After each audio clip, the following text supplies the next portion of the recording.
The time is 6:30 p.m. I'd like to call this meeting to order.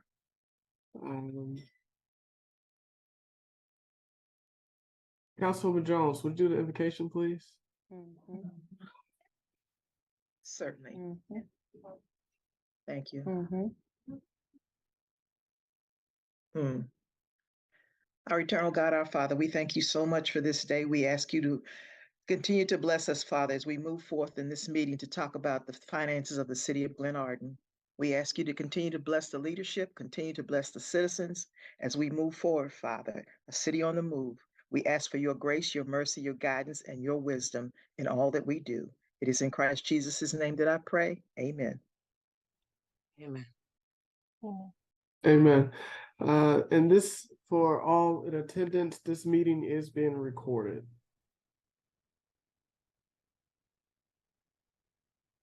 Council Clerk, could you do the Recording roll in call, progress. Sure. Councilwoman Fareed, Here. Councilwoman Guillaume, Here. Councilman Hairston, Here. Councilman Herring. You know, my speakers I'm on this council meeting. Started at 6:30, but I can't. Your Here. mic is open, Mayor. Mayor Cross, Can't hear. go ahead. I'm sorry. Councilwoman Jones, Here. Council Vice President Ferguson, Here. Council President Curtis. Here. All are in attendance. All right. Thank you. Is there a motion to adopt the agenda? So moved. Is there a second? Second. Any discussion or opposition? Mr. President. Councilman Harry? Yeah, I mean, I'm curious as to why will we have a presentation on this salary study, which is 65 pages long, when we should have had a separate work session on this? Because I mean, there's questions in here that probably need to be asked or answered. I didn't have a chance to read the whole thing, but I'm just not understanding bringing that to this meeting at this time to work on a budget, when this should have been, if we had it earlier, it should have been discussed by the council at a separate work session, because this is a lot of pages. Okay. Is there a request? I think, I mean, to get a better understanding of what the person is talking about, I mean, we could spend the whole 2 hours just going over this pamphlet. I'm just asking the question, why is it being brought to this meeting instead of being brought to a separate work session where we can have a well thought out dialogue and conversation about this whole thing? This is a major report on our employee compensation plan and analysis of our employees' salaries. I'm just understanding why we're going to give it 15 minutes here. And you know, I mean, why is it on the agenda tonight? I'm not understanding, you know, the length of it. And we can't go through all this detail as well as address the other agenda items tonight, I don't think. Also, when we talk about salaries, I like to go into a closed session on that issue, since there's people in those positions when we decide to talk about salaries, and when we talk about this report in general. I mean, if they're going to do a presentation tonight, I don't think we can go into too much depth because we got people already in these positions. And I think that a discussion needs to be had on a number of the increases that are in the budget, as well as this employee compensation plan. So. Mr. Curtis. I'm sorry. Sorry. Oh. I couldn't find my hand to put up my hand. I'm sorry. Mr. Bottom? Yes, I can address Mr. Herring's question. We realize that the budget that's been proposed, it includes the preliminary figures that we were given by Mr. Evertson based on the salary survey that was commissioned by the council in 2022. And so we wanted to make sure that in the context of the budget, that a presentation was made so that you could understand the approach by Municipal Solutions on the salary survey and how it connects to the budget. And just by explanation, what was done was the salary survey information was incorporated into the budget document for FY24. And the figures that are included were done in such a way so that, like any good treasurer, you have your expenditures estimated high and your revenues conservatively estimated, so that when they match and they meet, then you have the flexibility of making decisions on the expenditure side, as long as the budget is balanced, that will give the opportunity to make the policy decisions that you choose to make. So one of the things that I wanted to make sure that you understood in terms of next steps is that the salary survey information is available. It was completed.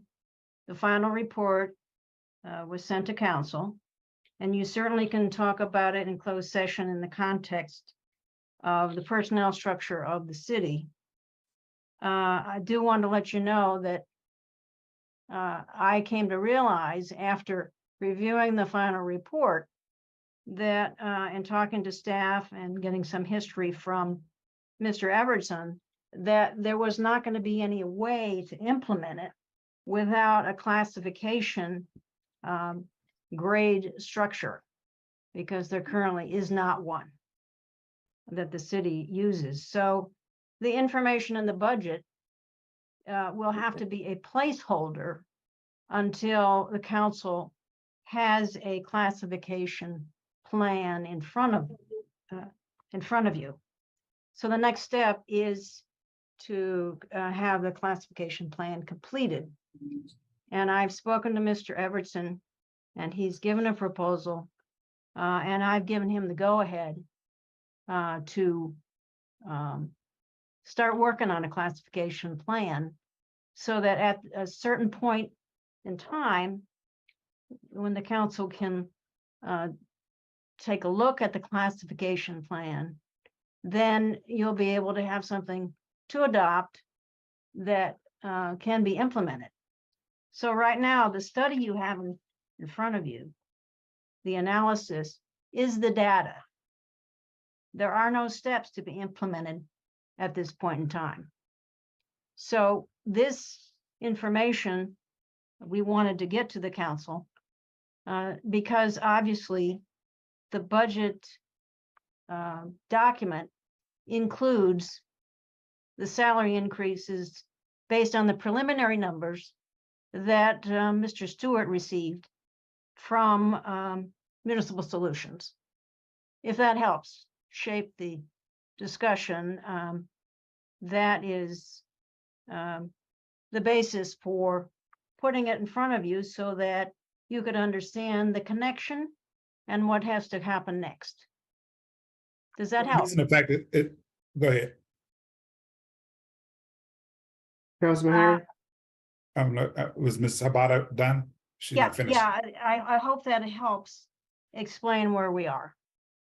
Okay, I guess it isn't the fact that it's being put in front of us, it's the fact that it's being put in front of us today. When we've had this report for a while, it should have been, Mr. Everson should have been brought in a while back, and we should have had a separate work session on this whole classification plan. Then we could have known exactly what needed to go in the budget, because again, you know, looking at the budget, the placeholders should be the salaries that they're at now, not the higher ones.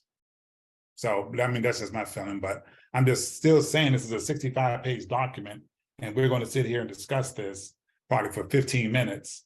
And there'll probably be a lot more questions that need to be answered on this whole process and the salary analysis and this document. So, all right, I'm done.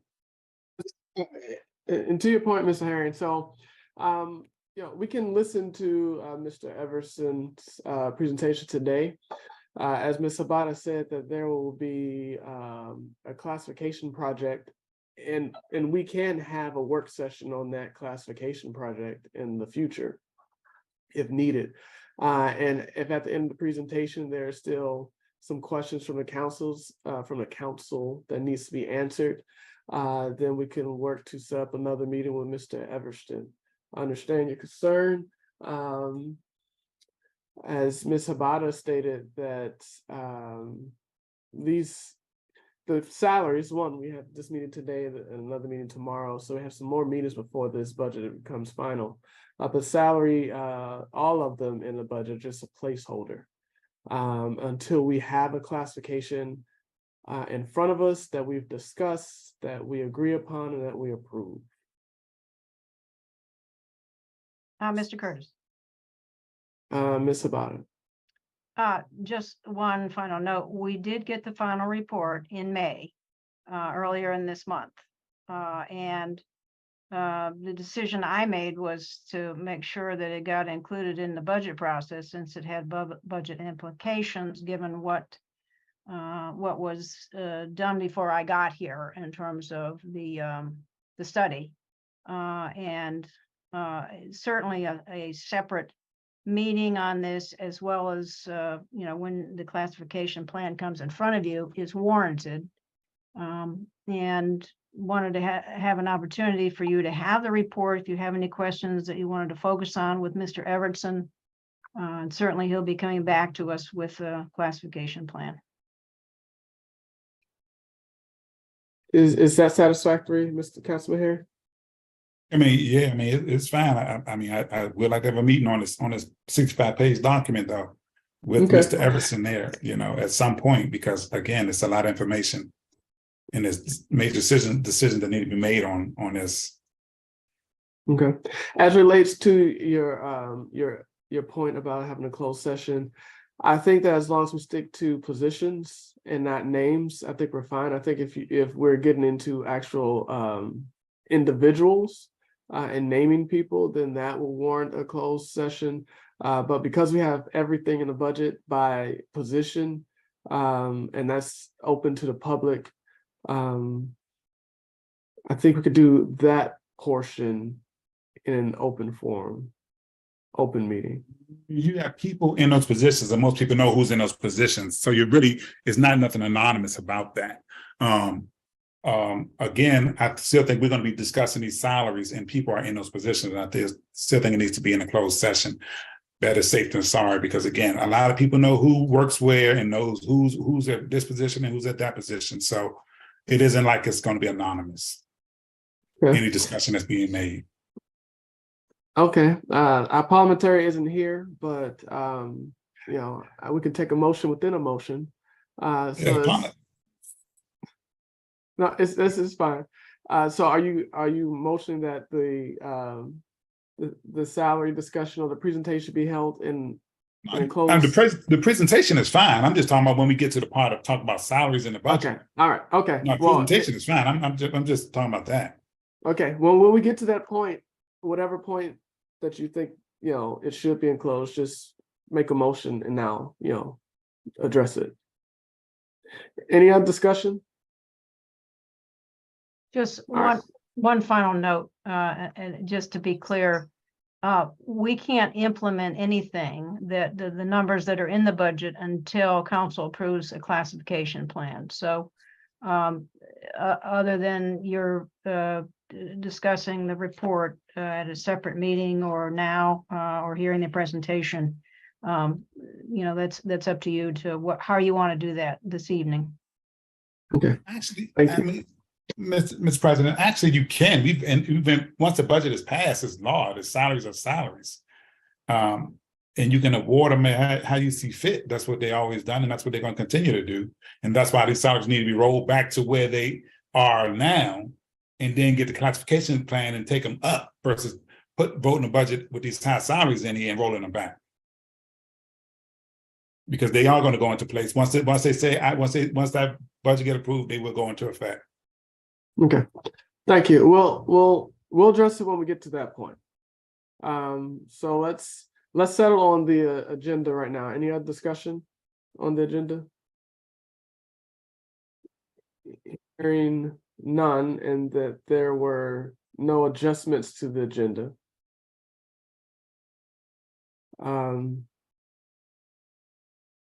I would like a voice vote.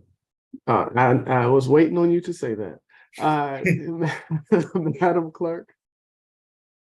Councilwoman Fareed, Yes. Councilwoman Guillaume, Yes. Councilman Hairston, Yes. Councilman Herring, Abstain. Councilwoman Jones, Yes. Council Vice President Ferguson, Abstain. Council President Curtis. Yes. Vote carries. Okay, first up on the agenda is a presentation by Mr. Everston from Municipal Solution. Mr. Everston, did I pronounce that right? Correctly? Yes, you did. Everston, Everstein, whatever you prefer, it's fine. Okay, well, thank you for joining us. You have the floor. Do you need to access to screen share? If I could please, yes, that would be great. Okay, Council Clerk, could you make sure he has that opportunity? The option. I'm sorry, he should be able to share. Okay, all right. Okay, what I have to do, I have a little trickery here because I have two screens, and when I want to do a presentation, it wants to give you my screen instead of the other screen. One moment.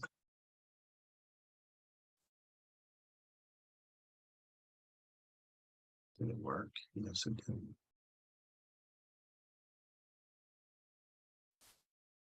Okay.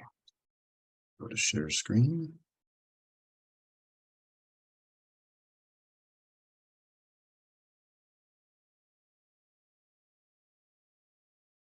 Can you see that? Okay. Yes. Thank you.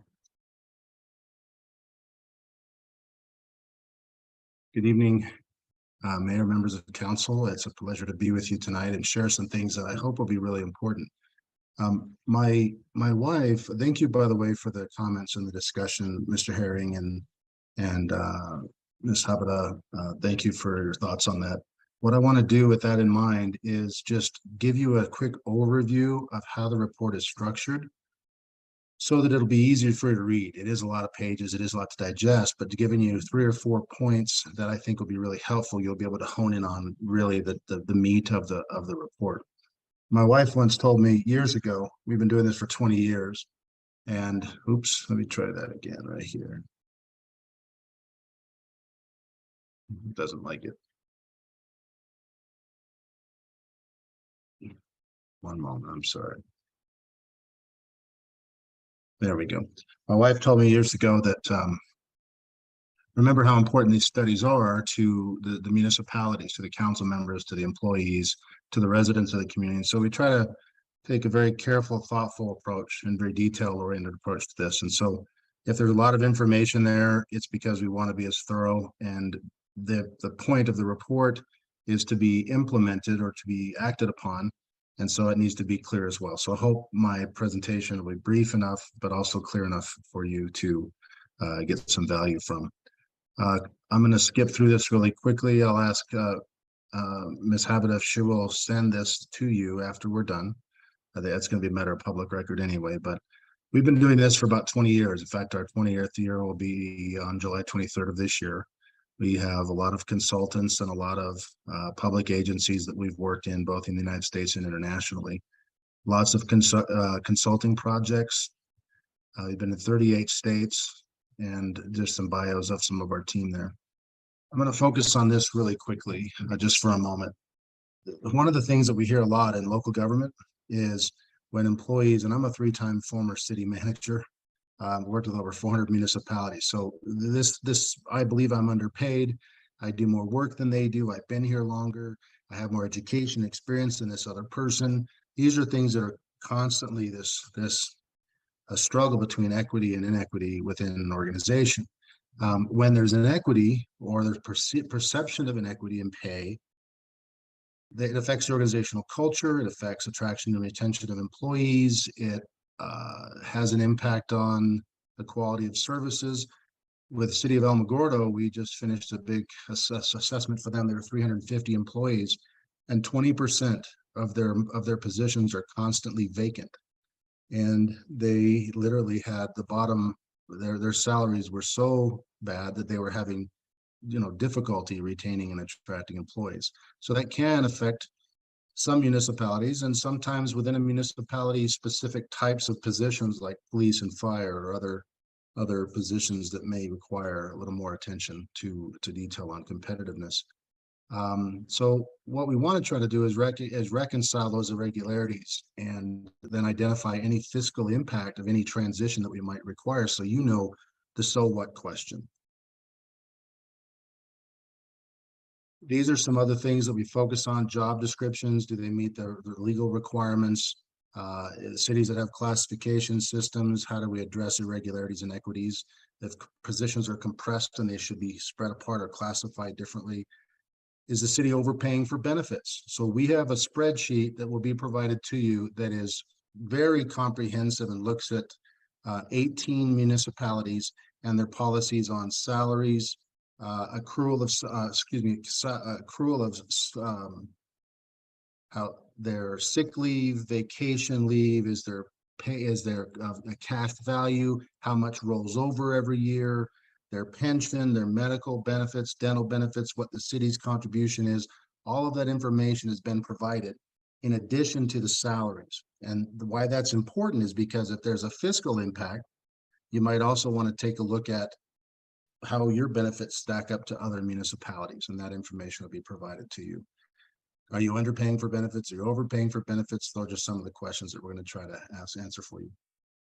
Here's the management team challenges and the council or commission challenges. Our positions misclassified from the manager's standpoint.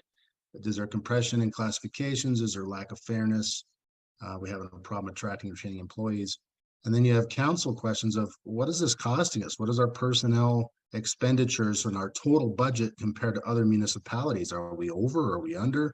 So we're going to share with you some information that's going to be really helpful for you to answer those questions. And again, how to address any inequities that might exist. I'm not going to talk on this briefly, but here's the objective: to do an evaluation of the current structure, the current salaries, rank recommendations for improvements. What's in red there is an evaluation of the current classification system. But one of the things we learned was that you don't have one. And you'll see the raw data that shows each of the positions and how they compare to the market. But with a minimum and maximum, if that employee leaves, where do you bring a new employee in at? And so those minimums and maximums that are influenced by, not necessarily exactly the market, but it's informed and it's intended to be competitive, we'll recommend some classifications that we think are competitive, but also reasonable for your municipality. So what you see there is the work items that have been done so far. Item 2, item 3, we're working on right now. So we've completed the department head orientation. We've just literally got back the job analysis from all the employees, the job surveys. We've already completed the market study. That's what you have before you. And we've already done some review with the staff. I'll focus on this and then I'll just literally take another 3 minutes and then I'll be finished. Modern classification systems have 3 components. You have job descriptions that have quantifiable terms that make it easy for you to identify why this job is paid more than that job. For example, how many years of experience does this job require? 0 to 1, 1 to 3, more than 3. Does it require a high school diploma, a bachelor's, or a master's degree? Each of those things, physical level of effort, risk, fiduciary responsibilities, all of those things can be put into a system that creates this internal classification system. And once internally you have that classification system that clearly identifies hierarchy among positions, then you can take that market study and they all fit together very clearly and very transparently. The challenge that we have in Glenarden is that this component, this piece in the middle is just missing. And so what we're going to be able to provide to you is an ideal, this is what we recommend the classifications should be. We'll be working with the department heads to clarify some things, to make sure that some things are clear. And then we're going to come back to you in hopefully within the next 2 weeks. I'm hoping to have this to Beverly next week. That makes the recommendations so that you'll have what's going to be a recommended classification system. In the study, you will have, I'm just going to switch this. I'm going to get rid of that document. I'm going to focus on this. So in the study, if you look at page 6 of the report, page 6 and page 7 are an executive summary. That will be really good for you just to read through that. And then it corresponds with specific pages in detail throughout the report. So as you look at non-competitive, you want to look at salaries, you look at that information, go up to the table of contents and say, okay, I want to look at salaries, the details that starts on page 15. And so this information is in 2 pages, just a 2-page summary of the salaries and benefits. Then when you get into here's the cities that we used for comparables. And here are some of the results. Now, what I want to do is hide. Well, let me do it this way. I don't want to focus on the salaries as much as I want to focus on for each of these positions, there's no minimum and no current maximum, but there is a market minimum and a market maximum, both. And so what you see here is based on the market minimum, the local market, like within a region, and the larger area, we can compare each of those positions. What you have in red is saying that there's an over or under. In this case, all of these are under the market minimum, totaling $98,000. If you use the wider market, it's $52,000 if you were to take the market as the salary. We're not recommending you do that because it does create inequity, but at least from an illustrative standpoint, it gives you an idea of where the market is, where the positions are as they relate to the market. Let me go here and show you this one as well. So here you have other positions, the same thing. These are non-management positions, and you can see that the current salary is $52,000. The market minimum is $63 to $94. So that just gives you an idea of where these currently are compared to the market. I'd like you to focus in on this column right here, the gray. And what that is the range width.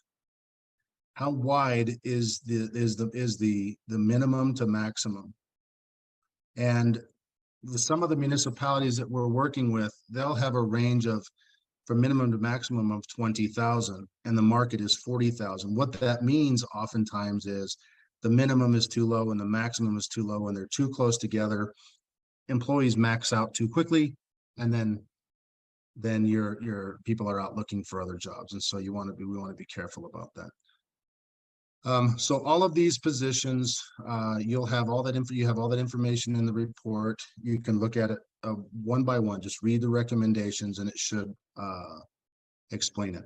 And you're welcome to reach out to me directly if you have any questions between now and then. Here is something that's important, which is a CPI adjustment. We provided this because some cities do and some cities don't have an automatic COLA or CPI adjustment. We just provided this to you so you would know what the last 10-year annual CPI change has been for Glenarden.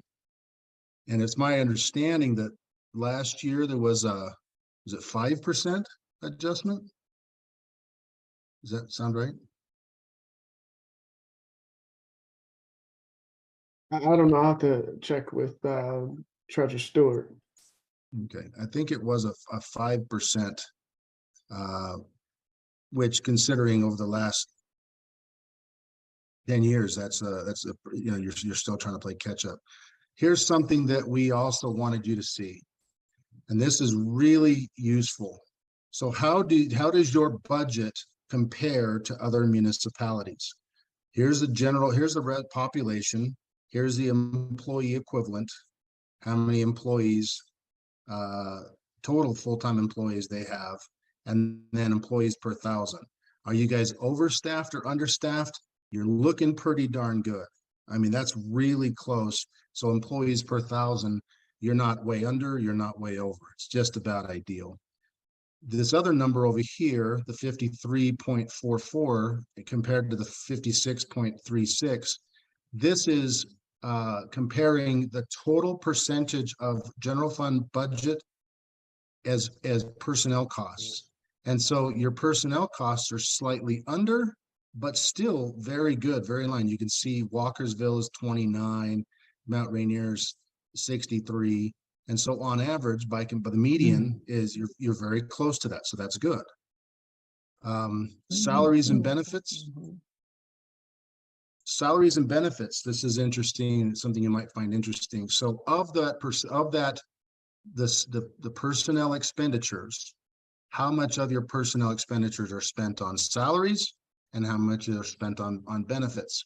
And you'll notice that your salaries by comparison are almost 20% higher in terms of the proportion of your personnel expenditures.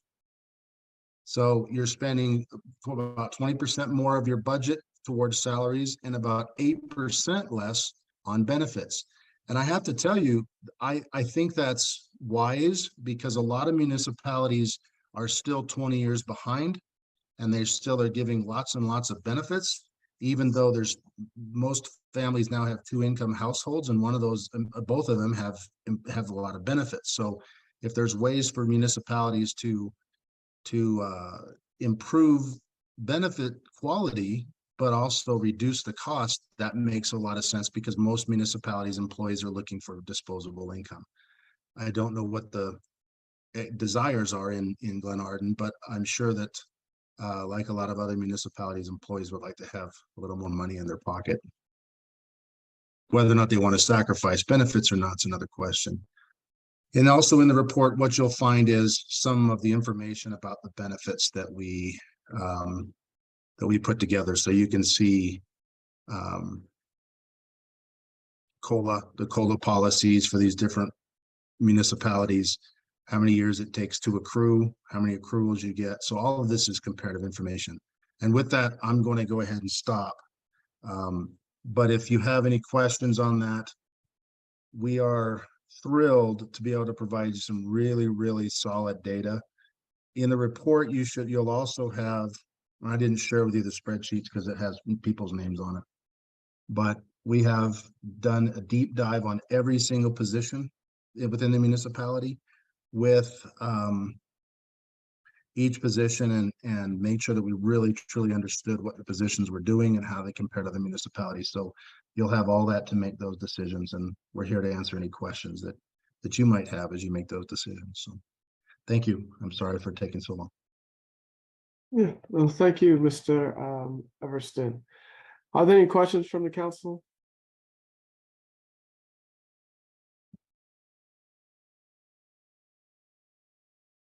Yeah, Council Mr. President. Go ahead, Councilman Herring. I'm sorry. I'll say after. I'm not just going to say, I mean, I have questions, but I mean, I would like to wait until we can sit down, have a separate meeting on this. I mean, this is a lot of information. Some of it's good information too, but I would like to get a better understanding. I don't want to drag this budget meeting out, on this presentation. So, all right, thank you. Thank you. Councilwoman Guillaume. Thank you, Council President. I just wanted to tell Mr. Everston, thank you so much for the detailed presentation. I was not expecting all of this, so thank you very much. Well, if you fell asleep, just let me know. I'll send you the bill for the caffeine. I'm sorry. I geek out. I assure you I'm wide awake. Okay. I geek out on this stuff. It's really exciting for me, and I know it's not exciting for a lot of people. So thank you for being kind. Yeah, and it does excite me, actually. I'm one of those folks, so thank you. But I will say that I do agree with my colleague that I would want more time to digest everything. So thank you so much for what you presented. Sure. I believe Ms. Habita put in the budget what the maximum impact would be just in the event that there are some changes, if you wanted to move forward, then that's been budgeted. And then either way, I mean, I know you're gonna have to make some decisions and stuff, but I think that was the intent of giving you a heads up on where things are at the moment. So I hope we haven't overstepped at all. Thank you. Councilwoman Jones? Thank you, Council President. I just wanted to say thank you to Mr. Everson and also to Ms. Habita for putting, this is a lot of information. This is something that will move, I believe, will move the city forward in having things in place like a classification, classification information, things that the city needs to bring it up to the 21st century. So Ms. Habita, Mr. Everson, both of you, I commend you. Thank you. Any other questions from the council before we move on? Okay, well, Mr. Everston, thank you. You should be hearing from us. Oh, we should be hearing from you shortly in the next week, and we will likely we'll want more time with you. We have questions just to go into more in depth about the report that you provided, and I think at least over the next week, the council will have some more time to digest, and then we'll get the classification study done and can digest that as well. And then we can meet with you again. Happy to join another work session when you need it. Thank you everyone for inviting me. Appreciate it. Thank you. Have a good evening. All right. Ms. Habata, did you have anything to close out that presentation? I'm sorry. No, I think when we're ready to talk about a classification system, then we'll bring it back to you. He probably will have it done in, several weeks. And that means if you go into recess in July, that we won't be making any decisions on salary, assigning, people to the classification plan until you've approved it. So it may be coming back to you in September, depending on when he finishes it. Okay. Well, he said he should be done next week. So hopefully, if time permits, we can have something before we recess, but we shall see. Okay. All right. On to the budget review process. First up is, so what we'll do, Ms. Habata, is that we'll let you lead the different sections. We'll start off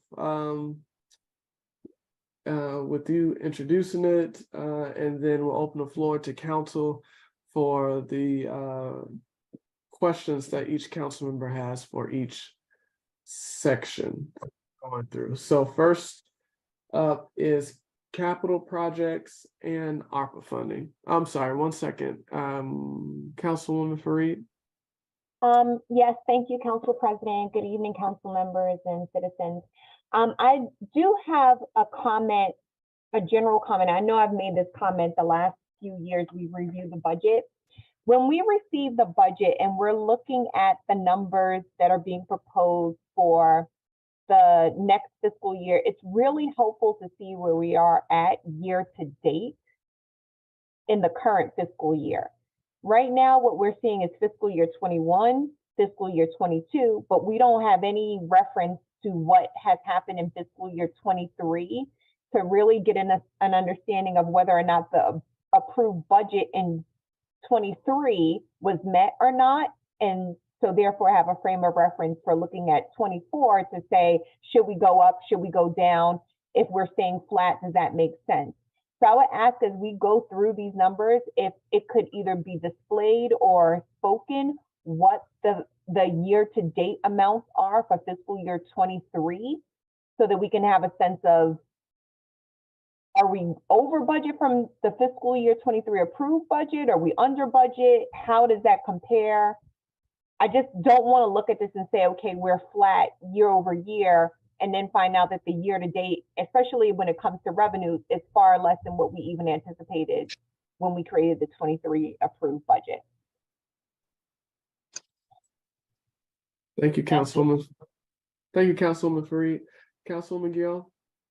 I won't take long, Council President. I just want to underscore what Councilwoman Fareed just stated, because I too was looking at the same thing. I was trying to do a budget versus variance type of situation, and I just kept seeing the actuals for the prior years, but not for the current year that we were in. And I get that the year technically isn't over yet, but still a year to date would have been helpful, because while Councilwoman Fareed talked about, and I'm sure she probably is talking about the entire budget, but while she referenced the revenue side, I was more so looking at the expenditure side, like, okay, we're going up here. Is it realistic? Because I'm comparing it to the budget of the prior year.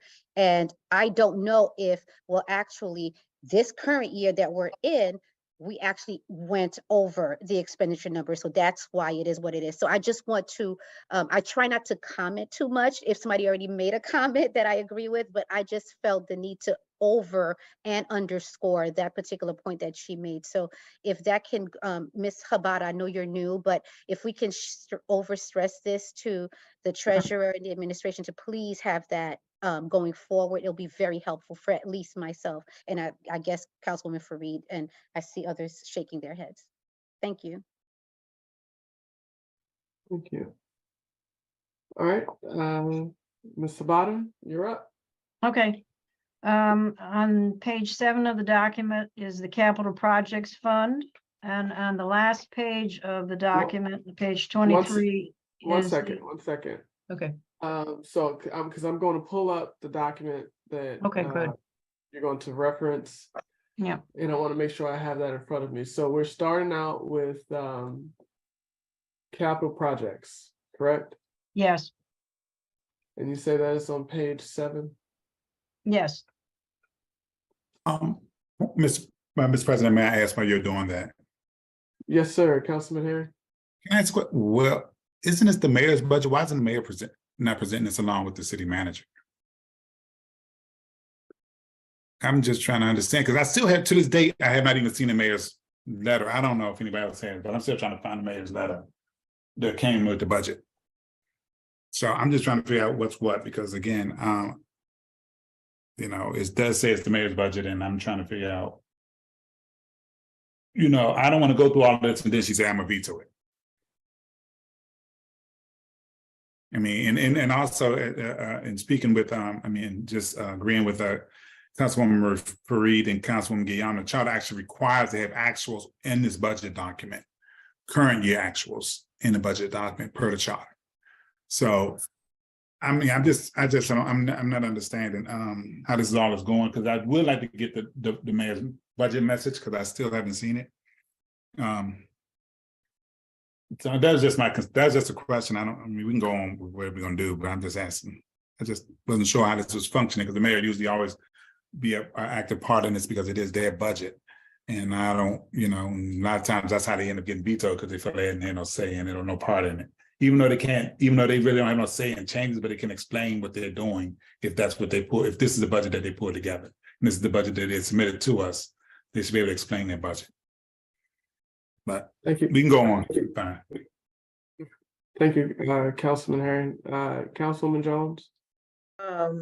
The mayor's letter was included in the email that was sent out with the budget when it first came out. That letter is included in the email. So I don't, you know, I got it. So I'm just saying that it should be there because it was in the same email that all of us received concerning the budget. It wasn't on any budget that I received in my box or by paper, and I don't even know if the citizens even got it. It should have been attached to the budget as required by the charter. Not Well, by email. The email that I received with the budget when it first came out, the mayor's letter was attached to it. It's like 2 or 3 pages. So I didn't get it because I got hard copy budgets, and I saw the email, but I don't even know if I remember even seeing the letter. So, well, I haven't seen the letter because I would have read it. But I know other citizens that said they haven't seen it either, so should have been attached to the budget. thank you, Council President. Thank you, Councilwoman Jones. Certainly the mayor can chip in whenever she would like. And I'll just let Ms. Habata drive from here. And we'll go from there. Ms. Habata? Okay. On page 7, the financing sources are at the top that are funding the capital expenditures, and you probably want to focus on the capital expenditures themselves. The council chambers upgrade the 300,000, which corresponds, if you have your document in front of you, with the ARPA funds that show the capital for council chambers is 300,000 is coming from ARPA. The next item is the police vehicles upfitting and radios. That is 177,758. That is also on the ARPA list, as I recall it. See if I can find it. Yes, 177,758. The security doors and cameras, $30,000. As I understand it, those are the cameras that are security for this City Hall building. And if there is an explanation needed on that, Mr. Simpson is online. The next item is support equipment, the city colobus. The money that's there, that's listed, the 38,000, is a placeholder for an 80%, 20% split in application to the VW mitigation funds that the state has. I've been given the green light to write that to them with the information requesting funding for an electric colobus. The 38,000 would represent the 20% of the city's expenses for it. The quote that we got for an electric vehicle was $150 some thousand, and the 38,000 represents the 20%. The leak vacuum is for Public Works, and Mr. Simpson again is on the line here with us. Then we have 7th Street Park, Kids Playground, 390,000, which is coming out of ARPA. The tiles for the employee interest, replacing tiles, $10,000. Mr. Simpson is here, can answer any questions about that. It is for the actual replacement of tiles at the in the hallway and the employee entrance. We have one admin car, 40,000, and one patrol car, as in for code enforcement patrol, 40,000. And it is our hope that we can, with those funds, look to buy electric vehicles for code enforcement and admin. National Fitness Park is the park that would be a fitness park for adults and children. Again, the mayor wanted this in the budget. And the sidewalk, curb and gutter construction. Let me back up. The National Fitness Park would be the money that the city would be matching to the grant from the National Fitness group that has this program. City sidewalk, curb and gutters construction is the 292,000, and I'm gonna have to go back and look at the ARPA. I think that one, yes, that one is actually in the ARPA reference. It says capital for speed bump pilot program and curbs and sidewalks, 292,350, and that's coming from ARPA. We're looking to buy a truck that would have a plow and spreader for Public Works, so that the Public Works can bring in the snow removal, assuming we have any snow coming another year, for in-house snow removal. The AEDs are for the municipal building, and they are emergency AEDs for use in the event of someone is having heart difficulties. Let's see, and those are coming out of city coffers, not ARPA. AEs, let's see, where are we? The heat pump replacement, 15,000, and that would be something that Mr. Simpson could speak to. We have street paving and milling, 700,000. And that one is, let's see if I can find it. And our portion of that, $493,679 for that 700,000 is coming out of ARPA.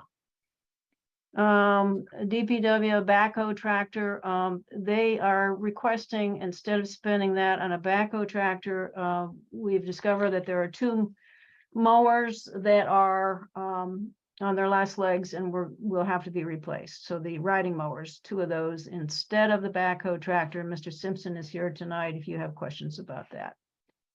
And that's pretty much the end of that listing.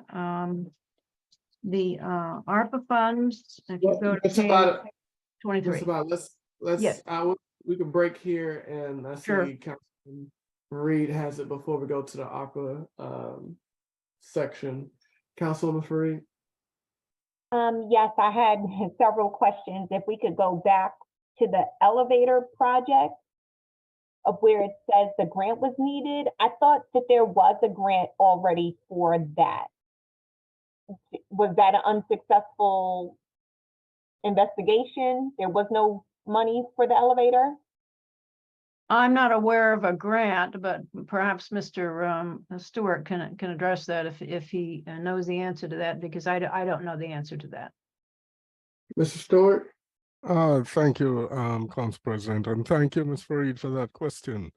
As we were going through the books, we realized that whatever funds we had gotten during that time for the elevator project was returned to the grantor. I think it was the county.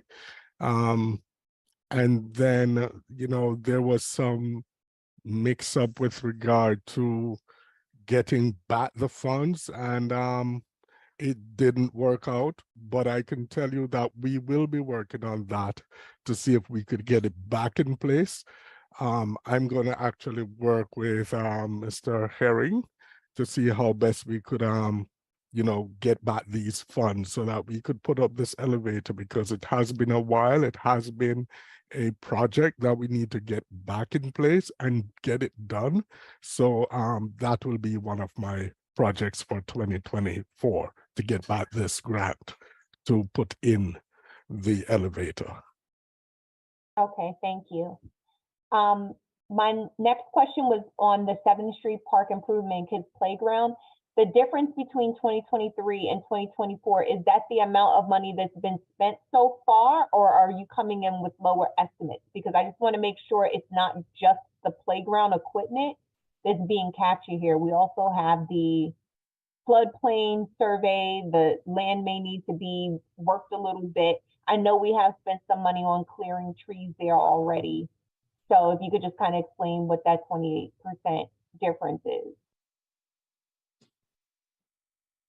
So for the 7th Street Park, the 390 is, yes, it's still taking into consideration some of the work that was done this year.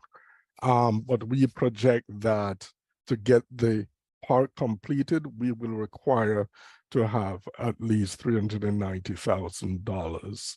I think the work has started with regard to surveying and so on.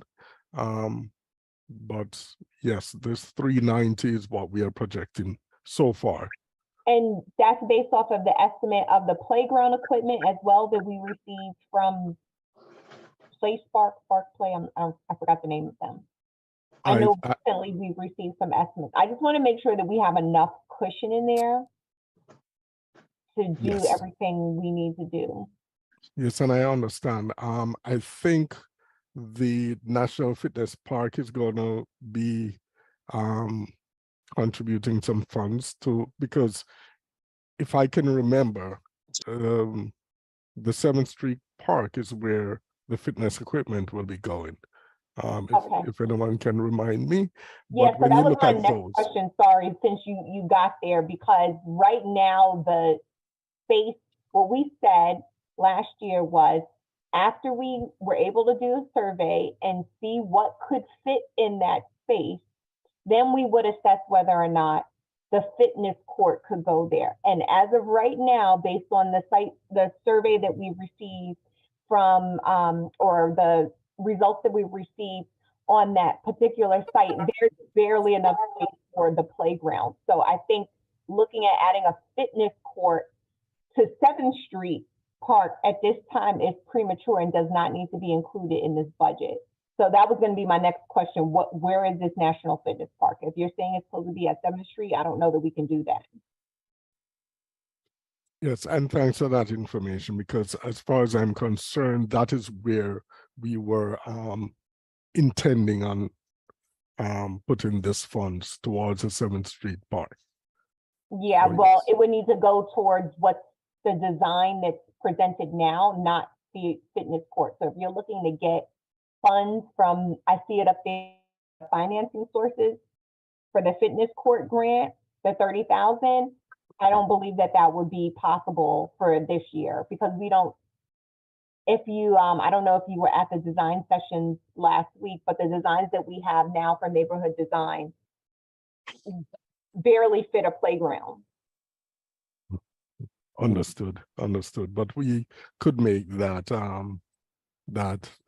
classification a bit later. But right now, that is where it is. And if, as you're saying, that it will not fit there, we may have to move that fund up to include it in the 7th Street Park as a part of the total payment. That will should give us enough cushion Yeah. to do the other things that we need Okay. to get done. But then Thank we you. would need to take out the fitness court grant, because the fitness court grant is very specific to that fitness court equipment.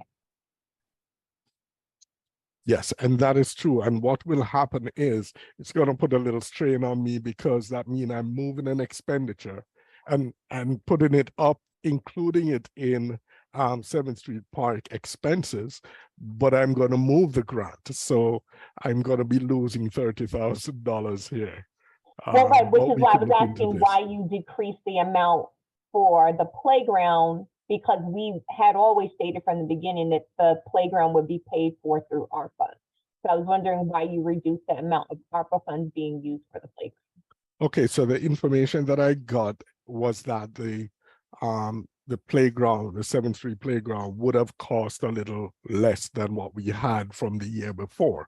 And remember, last year we actually did estimates to say how much would this be coming up to, and we put that amount as a provision to follow through. This year I thought I was getting more concrete information. That's why we put the 390. But given what we're seeing now, we're getting more information that will, you know, make this number more true.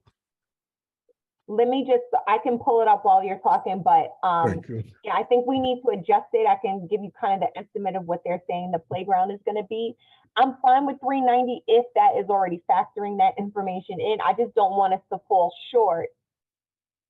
And we didn't need to fall short because there was money that should have been already designated from ARPA. And potentially, I think the open space grant was going to be something that was looked into, but I think it was said that maybe we couldn't do that one again. But whatever the case is, the fitness court grant and the fitness court is not applicable at 7th Street Park at this time. Okay, got that. Yes. Thank you. Okay, those are all my questions so far. All right, thank you, Councilwoman. Thank Fareed. you. Councilwoman Jones? Yes, thank you, Council President. I'm looking at the City Hall new installation, council chambers upgrade. That's something that I believe the funding, $300,000 in there is not going to be enough to even get started with that, because what I'm looking at, what we're looking at, Councilwoman Ferguson, myself, are looking at for that area downstairs is that whole area be renovated. The bathrooms down there are not ADA compliant. The kitchen needs to be upgraded. The whole area just needs to be upgraded because of the fact nothing has been done to that area since I guess the building was installed. So we need to find funds to put more in there for that, because we're going to have to get an architect, then bring in the construction crew to do that. That area can be repurposed for, well, the AA and NA are already still down there using it, but the HOAs and the NAAA and any other organizations that the council sees fit that they want to give them that space to use it as a meeting area in the old nutrition area.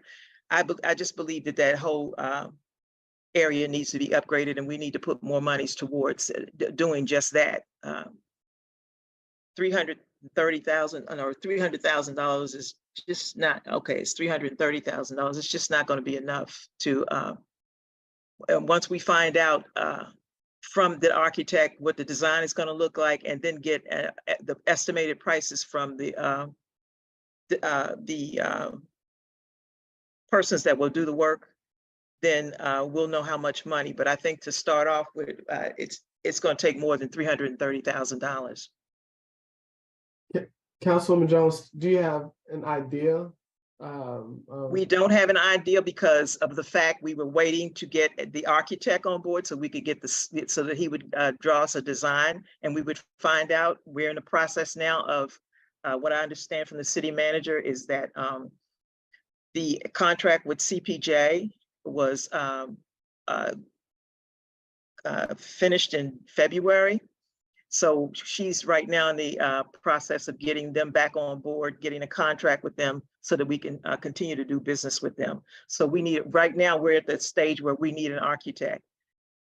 Any architect that we get, we're still going to need a contract and an approval from the council as to who we're going to use. So I understand that she's going to bring to the work session a possible proposal and resolution to bring CPJ back on board, and then we can get started with getting a design from the architect, from an architect. Okay. But is there a timeline for this project? I mean, with the design and construction, you know, is that all going to be able to be done in 1 year, or is that is a premature question? I think it could be done in 1 year. I mean, we're looking at a lot of municipalities and the county and the state, because of the COVID situation. They have upgraded their facilities because of trying to make sure that everybody stays safe. Our facility just needs to be upgraded on the mere fact that it just has not been upgraded. But those upgrades can take place within the ARPA funds that we're using, because it is a COVID-19 issue also. Okay.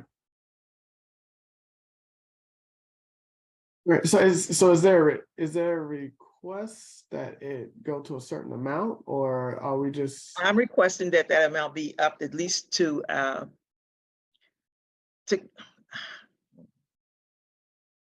the other $700,000 that's in the ARPA funds can be added to that, and that'll give us a good base to get started. And once we find out what's the cost is going to be, at least the monies will be there. We won't have to wait till another budget or try to redo ordinance to change the budget to get the rest of the monies to get it done. So you're proposing raising that to 700,000, or the? I think it should be $1 million. You got 300,000 in there, 330 plus the other 7. That would bring it to 1,030,000. And the 700,000 is what's the final remainder of funds left in ARPA, correct? Yes, that's correct. President Council, if I may. Council. Mr. Stewart. That was the last price that amount I heard. Go ahead, Mr. Stewart. I'm sorry. Yes. So what happened is the 700,000 that is remaining still has the payment for the ARPA manager. So his portion for the ensuing year, 2025, is also included in that 700,000. But if I may even go further to discuss about the installation and the upgrade of the council chamber. If you notice over the years, if you're looking at the budget, you will see over the years there have been provisions for it. 300,000 last year, and nothing was done. Now understand, the capital budget is one that actually rolls over until the event or until the capital expenditure is done. In this case, we rolled it over just to keep it in our, you say, eyesight, so that we know this needs to be done.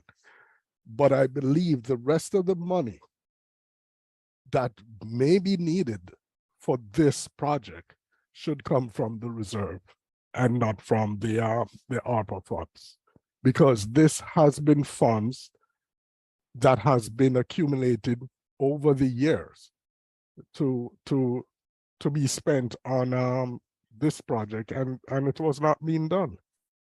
Okay, so Mr. Stewart, so you're saying that there was 300,000 put in there last year, and now and it rolls over. So you're saying that there's $630,000 in there? So what I'm saying is that there is 300,000 there because it just rolled over. We did not move it unless we get the information with regard to what this may cost. And that number we just don't have. So until we get that number, you know, we're just running after, you know. But I would recommend that we get this information, and then we may have to do a budget amendment later when we get that final number from PCJ with regard to the upgrade. The construction cost, yeah. Okay, I could go with that recommendation. So the only, But I'm going to stress that does need to be done. I mean, I would strongly suggest that citizens would come into the city hall and take a look around, and you can see that things have not been upkept. As a homeowner, a property owner, I'm required to keep up my property, even inside my personal space. You know, every year I have to do something that needs to be done: new flooring, new paint, something that has to be done to upkeep the property. And ever since I walked into City Hall on my first term on the council, when I walked into the administration, I said that carpeting has to go. You know, it took us a minute, but finally they came in last year, the year before, and took up all of that carpeting in the administration area because that carpeting was just filthy. Okay, I'll just be honest, it was filthy, you know. And I want to applaud the Director of Public Works. Thank you for changing that box outside, that electrical box outside, finally getting that done. That was something that I complained about the whole time that I've been on the council, to have that changed out, because when you come into the city of Glenarden, Glenarden Parkway and 704 is a entryway where everybody sees the city. So that's been done. The hallway, the steps, coming up the steps, I complained about that for years. And finally, that's been done. So the council chambers and that nutrition area downstairs, really most of the whole building needs to be rehabbed. Yeah, I mean, personally, if it was left up to me, I would implode the whole building and we would start from scratch, because that's what they normally do. But that it's not left up to me. So we'll have to just upgrade and renovate sections at a time to make the city hall more user-friendly, not only for the citizens that come in, but for the employees that inhabit the area. Thank you, Council President. thank you. I'm about to call you Council President. Thank you, Councilwoman Jones. Are there any other questions as it relates to the Councilman Herring? Yes, we have a couple of questions. Okay, so, okay,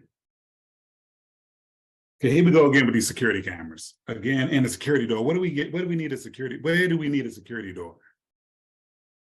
You're gonna spend $30,000 on a security door where? The Chief Regis Bryant can answer that, I think. Chief Bryant? Yeah, good evening, everyone. How you doing? Good. All right. I don't know if the total price will come up to that much, but we need to update the doors and stuff. We just had an incident last week with one of the doors apparently didn't close all the way, and so I'm working with the director of Public Works to basically upgrade the doors, the keying system, and everything else. So overall, we talking about overall security for the building. So like I said, just like we talked about the security cameras at first, we had a discussion with the $30,000. Of course, we didn't do it because Councilman Herring was right on that, and we looked at other avenues, and we can get it for a better price. So basically, it's up there. We want to make sure we have the money when it do comes available for us to make the changes and stuff. So the director's looking at different avenues on, adjusting the door security of the whole building, especially with the climate we're in these days with people accessing buildings and type of things like that. Okay, it was my understanding that they prop the doors open. So you can spend $100,000 on security doors, but if somebody prop them open, they're not going to work. That's what I saw as a problem. I mean, if people, and what kind of really bothers me is that I brought this to the attention of administration months before this, and I guess it went on deaf ears, and they didn't, this same situation when I came up there.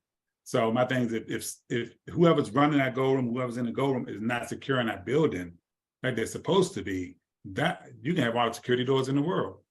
But if you propping it open, it is not going to work, And I do know sometimes the doors don't close all the way, but again, sometimes things should be checked. You can get a brand new door that will stick sometime. I'm just saying, if all the new doors in the world ain't going to work if they got them propped open, because they were propping them open during the event I was at on Friday. They had the door propped open to the administration section of the building. I closed that. They propped it open with the floor signs. Okay, that's fine. I understand. That's something we can look at. We look at it. All right. So we're gonna get a truck with a plow and have Public Works plow streets for snow. Is that what you're saying, Mr. Tabata? Yes. And our Public Works department is gonna be able to plow all the streets in Glenarden during a snow emergency with 2 trucks and a plow. I Is that what we're saying? Mr. Simpson can answer that. Good evening, Council and Councilman Herring. So the plan is that all the trucks, along with the hopeful purchase of the dump truck, will have a total of 4 trucks. There's a new F-350 that we were able to identify, and with a purchasing agreement that's going to be on the work session on June 5th, which will give us 3 new trucks, and then the 4th truck, if approved in the budget, will be a dump truck. If we're able to have those things along with the plows and the salt spreaders, yes, we believe we should be able to satisfactorily deal with any snow emergency, providing that we're properly staffed. Excuse me. Okay, because I'm gonna tell you, they tried it before and it didn't work, and citizens were up in arms because it didn't get done. Also, we had employees who did not know how to operate those snow plows. They were scraping people's cars with the plows. So are the employees going to be trained on this? Because again, being in Glenarden, especially over in my ward, is nothing but hills, and people are not trying to get stuck because Public Works ain't come through, or the employees say they're not coming in, or whatever reason. If we have a contractor, we can hold them accountable. So I'm just asking, if you're going to take this on, you're going to take the responsibility of what comes with it, which is these citizens being highly, highly, highly upset if their streets aren't plowed. Because one thing Glenarden was good at was having their streets plowed. We'd be riding our streets when other people weren't, because we had good snowplow companies. So I'm just saying, you know, I mean, I can see you may be hitting a smaller event, okay, but a major event, I think we're gonna need a contract. But that's something we can look at. Okay. So let me ask a question about these 2 lawnmowers. So you saying there's 2 lawnmowers on that last leg. Are those the 2 lawnmowers that were repaired? Yes, sir. We did some minor repairs on the 2 lawnmowers we currently had. Zero-turn lawnmowers, they're Toros. One of them, the drive belt ended up breaking and the deck now is malfunctioning. It makes it much more difficult to cut the grass, as well as possibly, you know, not being as safe as it could be. We could do some repairs, but I believe we probably would be better money spent on newer lawnmowers that would have that warranty. We identified another cooperative purchasing agreement that would allow us to be able to purchase them at about $10,000 to $11,000 per lawnmower. Let me ask a question. So those, you say those are the Toros, right?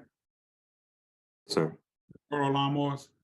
Okay, because I remember years ago we told them not to get those fixed and to get rid of them. And how much did y'all spend on those Toros to get them, whatever repairs you did on them to get them to whatever point you had them to? Yes, sir. I want to say maybe about $1,000 per lawnmower, roughly. And when we noticed the other issue coming up, I said we can't spend any more money on this. So I think we may have spent roughly $2,000, maybe $2,500 in total. I can definitely confirm the exact amount with you. Okay. Another issue is, okay, I'm not understanding this. I'm telling you, maybe it's just me, but it's being proposed that we spend $1 million down there in the council chambers, in a room that we have 2 meetings in a month, but maybe 5 people coming out. $1 million, I mean, be for real. I mean, there's not one penny should be spent down there. No, not to that level. If you want to do some painting, okay, do some painting. That's okay. You know, you want to upgrade a few other smaller things, fine. But to spend $1 million down there and deny the seniors in this community the right to take an elevator up to the 2nd floor, it's a shame. We're going to spend $300,000 on ourselves, or $1 million on ourselves, the council, so that we can sit in a new chamber, which, again, I don't know why people keep on thinking that you put all of this glass up that a virus or a germ ain't going to go across it. That it's because it's going to come to the glass and say, oh, here's a piece of glass, I'm not going to go infect nobody else. That's crazy. $1 million. And so I'm asking that $250,000 be put in this budget to put an elevator in and use it from surplus. I don't want to wait for a grant when we had a grant before, and I'm not understanding what the pushback is, but we'll put $300,000 in there for ourselves, but nothing for our seniors to get upstairs. I mean, where's the fairness here? Because again, only 5, we have 2 meetings a month and 5 people come out since we've been going back into session. And we're going to spend $1 million down there. For what? So we can say we did it and it looks pretty, but yet we don't have an elevator when people got to walk up the stairs to get to the administrative floor, administrative section of the building, and the seniors can't even get up the stairs. And they've been complaining to me constantly about that. They can't make it up them stairs. But yet we're going to sit there and fish for a grant to get that done. But yet we're going to throw $1 million from reserve, $700,000 from reserve to do that. I want $250,000 put in this budget for this elevator so we can get it done. The elevator is far longer than most anything. They had the plans, the architect had drew up the plans. The plans had been stamped one time already. It probably got to be redone again because the codes changed. But I would like to have that put in the budget and pull it out of reserves. We are talking about all the money we have. This budget has $482,000 in salary increases. $482,000 in salary increases. And you won't put $250,000 in this budget for elevators, for seniors to get up and down the stairs to make the building more ADA compliant? Okay, that's what I'm asking for. Okay, thank you. Right. Thank you. So I just had a follow-up question. So I'm taking notes. So Councilman Herring is asking that we use $250,000 in reserve to go ahead and go and put the elevator in. I think that we can still go after grants if we have them. It'll be great if we get it, but if not, then we'll know that the project is funded through surplus. And just to follow up on your question, on the question, Councilman Herring, about the doors. Chief Bryant, that's for all the doors, correct? That's not just for one door. Yeah, that should be for all the doors. Okay, thank you. Because I know I've come there several times, and particularly, well, not particularly, it's all of them. But recently, the door by the police department was left unlocked. So it is a concern of mine. It's not only for the safety of council members who go into the council chambers and citizens, but also the police department as well. So just want to get clarity on if we were, Real quick, could I say something? replace on doors. Yes. Yeah, in reference to the elevators, Councilman Herring sent me some plans, and I did get with Charles in reference to it. And I like to get back with Councilman Herring in reference to that.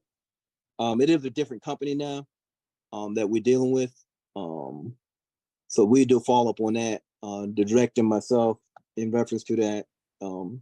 Because since the plans were given to me, the plans that Councilman Herring passed on, the company has since closed. They're no longer in existence. So we're looking at some other options, but I totally agree with what he's saying in reference to that. Okay, thank you. Mr. Curtis, if I could. Mr. Stewart. This is with regard to the snow removal. We still have in the budget a 20,000 for snow removal. I'm sorry, one second. But that's my fault. Okay, yes. So in the public work department, I still have 20,000 just in case we need that extra support for snow removal. So yes, they will be doing most of the snow removal themselves, but we still have a provision just in case it is a little overwhelming. We could still pull in contractors to assist. Thank you. All right. Yes. Mr. Stewart. I think I saw Ms. Jones' hand first, and then Vice President Ferguson will come to you.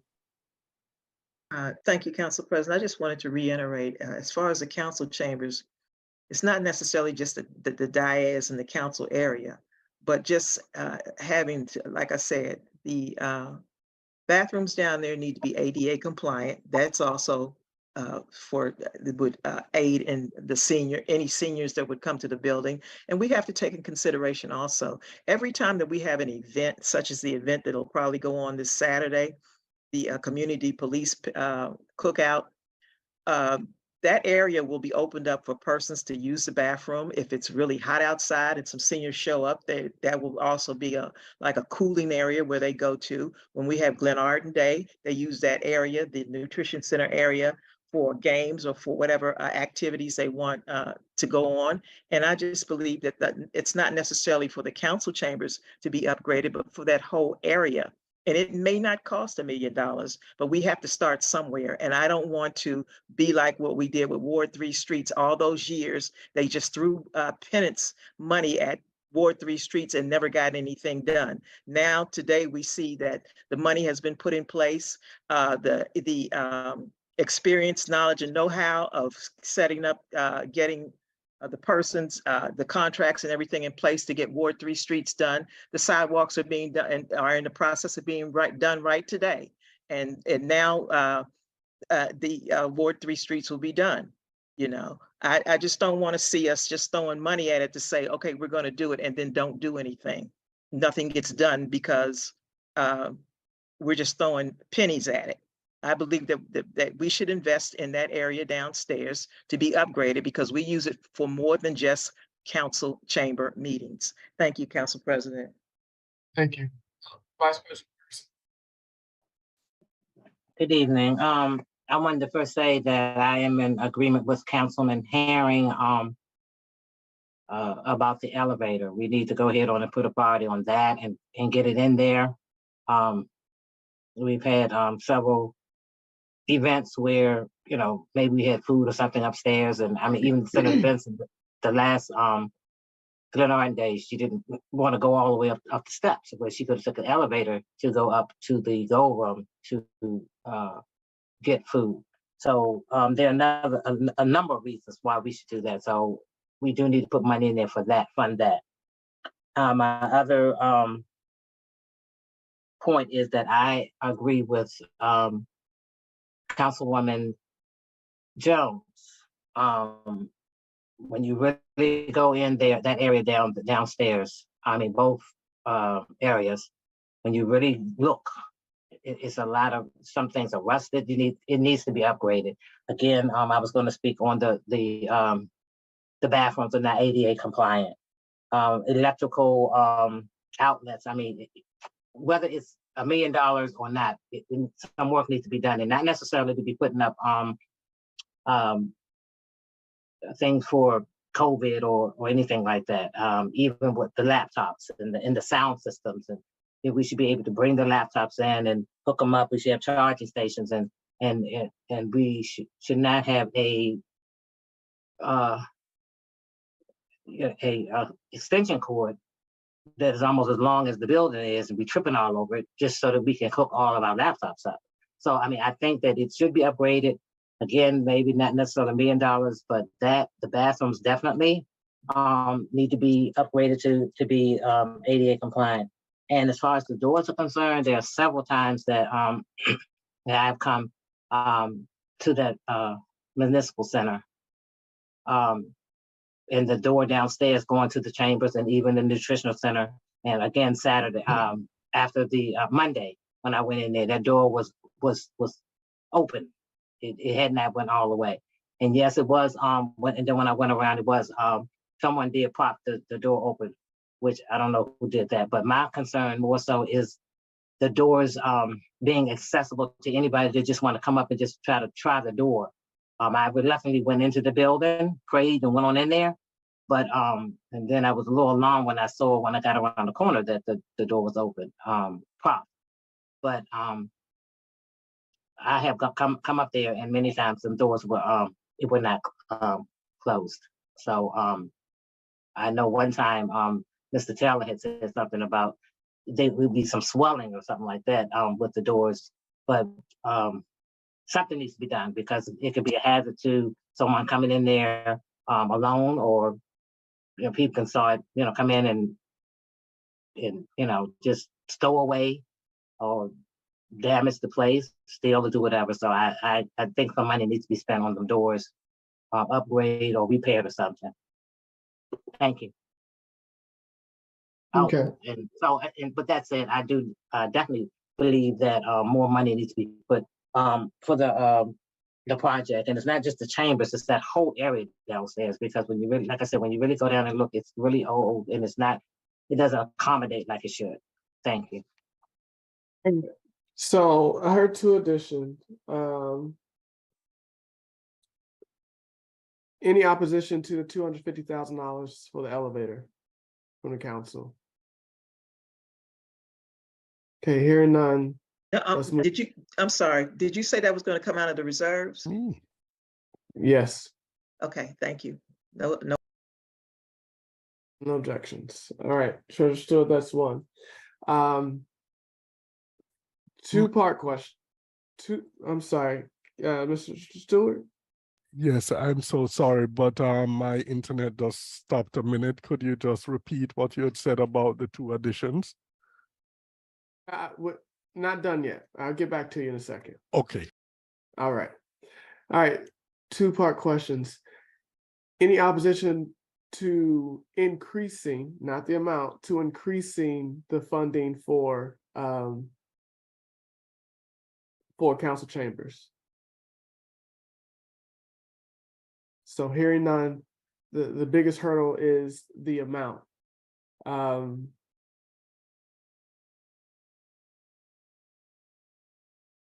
I'll start with the amount that Councilwoman Fareed, I'll just stop and go to you. Sorry, I was chewing. I couldn't come off fast enough. I don't have an opposition to increasing the amount. I would abstain at this point because I want to know what we're increasing it to and what it's going to be. I think that we do need to upgrade the chambers, but I do think that there needs to be a prioritization exercise in terms of what comes first. I don't know that this is necessarily something that I would say is of the highest priority in terms of elevator, et cetera. So the amount that we're going to allocate to it, I think, will depend on what is left after we go through the other priorities. I don't know that we can just kind of say, like, let's take $1 million and do it, or whatever. Thank you, Councilwoman Fareed. And Councilwoman Jones has even stated that there needs to be more research on this. So Councilwoman Jones, since we don't really have any opposition to increasing it, how about we just leave it where it is? And if there is, once we get back the final amounts, then we could bring it back as an ordinance if we need to increase it during the year. Council President, I can agree with that, like you guys, because like you said, we don't have an amount yet because we haven't gotten the architect on board. But once we move forward, we're getting the architect on board, which that seems like it's going to move forward June 5th. We should have, or by the end of June, when we do our last meeting, regular meeting, to vote for the architect to be reinstated. Then hopefully by then, during the recess, we can have the architect come in and he can do a diagram and give us an idea, and we'll know if, at least by September, how much it's going to be. So I will agree to leave it as what it is right now. All right, thank you. All right, Treasurer, if there are no more comments for the capital budgets, Treasurer Stewart, the only edit for this section is adding the elevator for 250,000, and the funding source of the 250,000 is the surplus, the reserve, sorry. Yes, got that. All right, and Council Vice President Ferguson, last word on this part to you. On the elevator, is that amount that is enough? Or that's just a placeholder also for the elevator? Yes, so the amount that we're going to put for the elevator will also be a placeholder. Why? We still have to get the information with regard to what we expect the cost is going to be. The idea of putting it in the capital budget now is to get this project completed in 2024. Okay, so great. let's work on that. Thank you. Thank you. Thank you. Great question, Vice President Ferguson. I assumed that it was $250,000 because the research has already been done and we just never moved forward with it. But that was a great question. Thank you. Thank you for the clarity, Mr. Stewart. All right, moving on to ARPA, Ms. Habata. Okay, on page 23, you'll see the allocation, and I'm assuming you'll bring that up for us. Okay. So we have 7th Street Exercise Court and Kids Playground, again, $390. So, Ms. Habata, yes. So in the interest of time, I believe that the council has looked at this. So You want to ask questions? Yeah, if you don't have Sure. like an overall narrative that you would like to provide, then I'm just going to open this up to the council for any questions they have on a section for ARPA.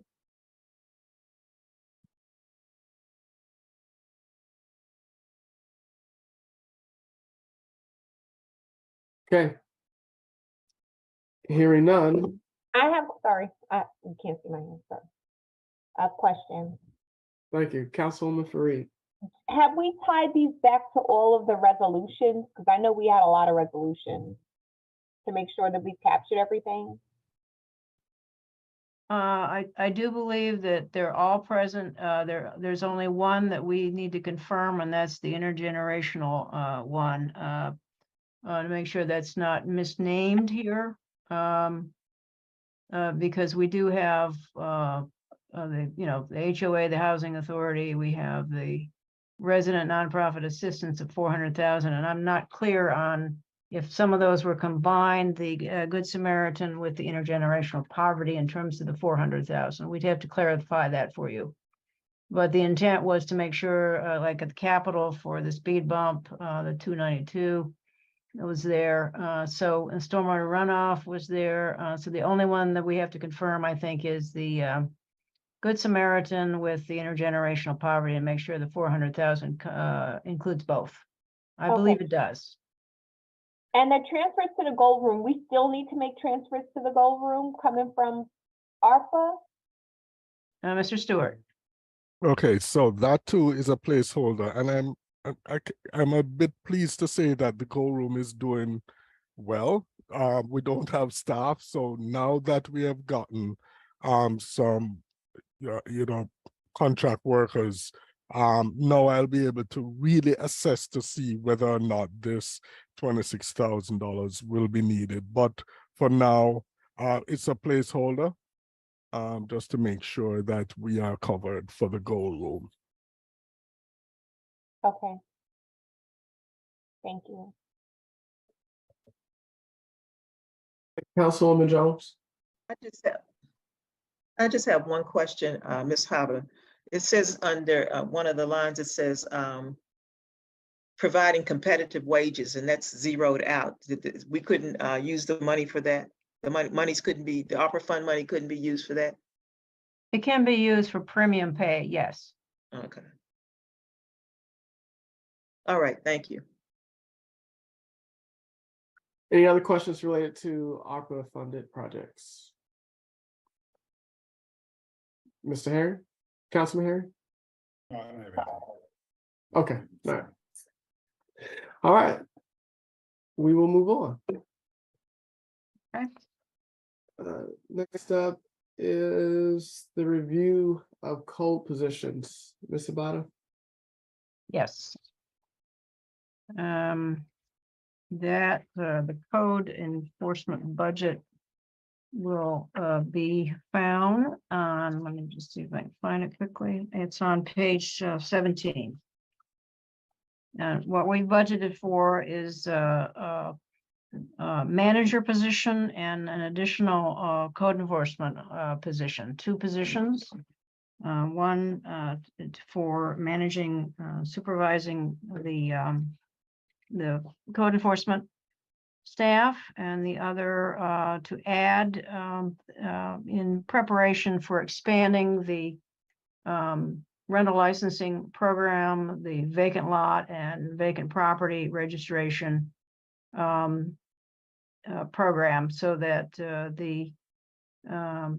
this next year, the additional funds that will come in as a result of that will be based on the experience of having some folks who are familiar with those kind of programs that have been operating in other municipalities.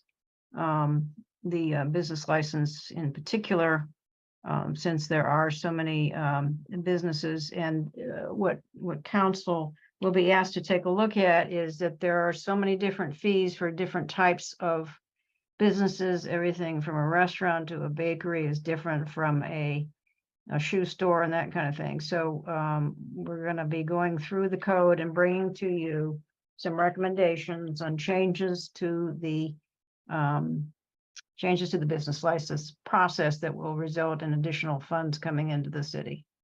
It will include inspections of businesses in addition to taking a look at each business in the city that we're going to be asking to apply for a business license. And what I would like to have council consider is in the package that went to you is the position of the code enforcement manager position. I would appreciate getting permission from the council by approval of that position as soon as you're comfortable doing that, if that's coming up in June, or at least giving me a signal tonight that we can start to advertise to fill that position, so we have somebody on board who can start the process to improve the code enforcement operations. And with that approval, then we will go ahead and start advertising. Okay. Thank you. Are there any questions related to the code enforcement budget from council? Councilman Herring? Yes. So you're saying we're gonna bring on a manager and another code enforcement officer, both at over $60,000. To do what? I mean, we don't have any vacant lots. All the vacant property in Glenarden belongs to Glenarden. In rental houses, rental licenses, they go through the county. We don't have a rental license program. Because when we were going to do one, you said we have too many apartments in Glenarden, and one person couldn't do all of those apartments. I mean, couldn't handle the rental license situation with the apartments and the homes. And again, are we going to bring somebody in that's going to seriously look at the rental homes in this community, because that's a major issue? But if we're going to get somebody that's going to ride through the community, like, you know, and not address the issue, I can't see even bringing nobody on. I can't see bringing on a manager. Honestly, I really can't. I think we need to have people on the ground to handle some of these situations that I see going on, all these violations that I see going on now. The two we have can't handle everything that's going on. So you're gonna have one that's gonna sit in the office, and then one that's gonna handle business licenses only. You only handle business licenses once a year. Make sure the invoices go out, and then you work with the treasurer's office on that.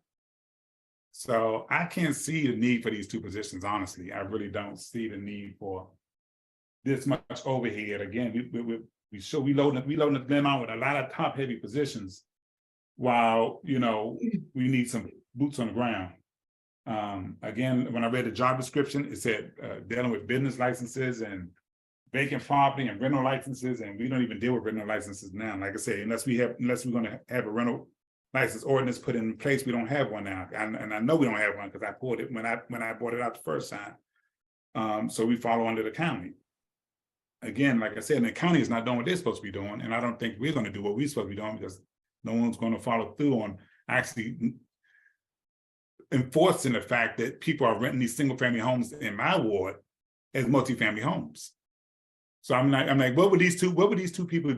How would they address this situation? Again, also looking at this job description, you only need a high school diploma to be a manager for code enforcement.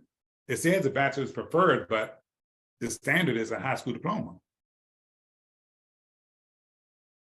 Thank you, Councilman Herring. Ms. Sabata?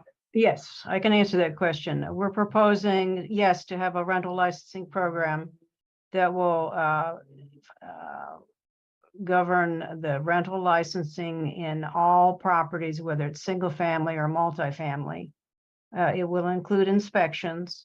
It will include a manager who will be a working enforcement officer, but also someone who can train, who knows the process of the courts.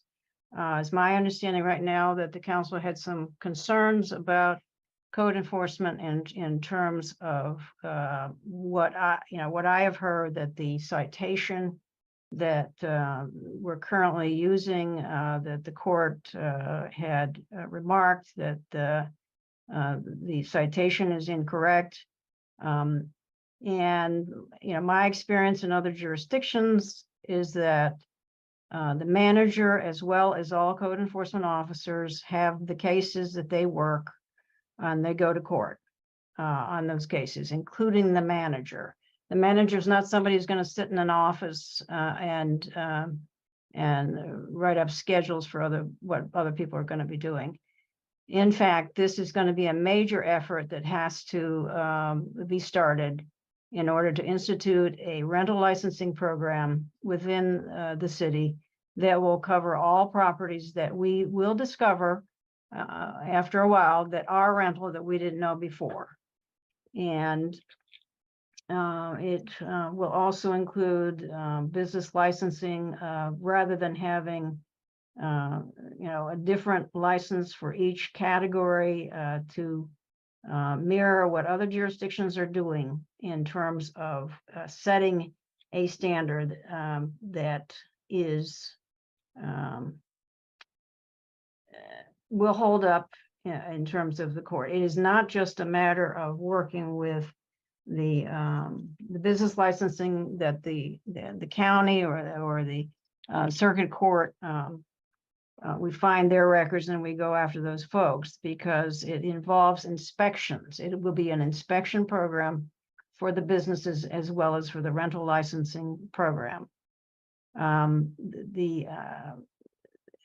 You would be surprised at what you uncover when folks call and say there is a vacant house on Jeff Road that we've been made aware of by Council President Curtis. It is a vacant house. The gentleman who lived there passed. His siblings are living in the city, and we are tracking them down in order to find out the disposition of the property. The grass is waist high. It looks like we're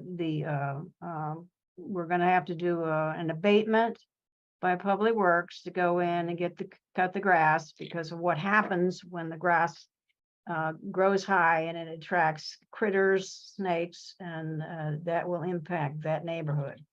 So I have an image of what will be, and that is to uncover these kinds of properties and address them as they come to us, and also finding them out there as well.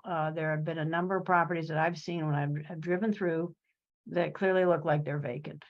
And the one way to encourage properties to turn over into being useful properties is to track them and to work with the families if there are estate situations so that the grass gets cut.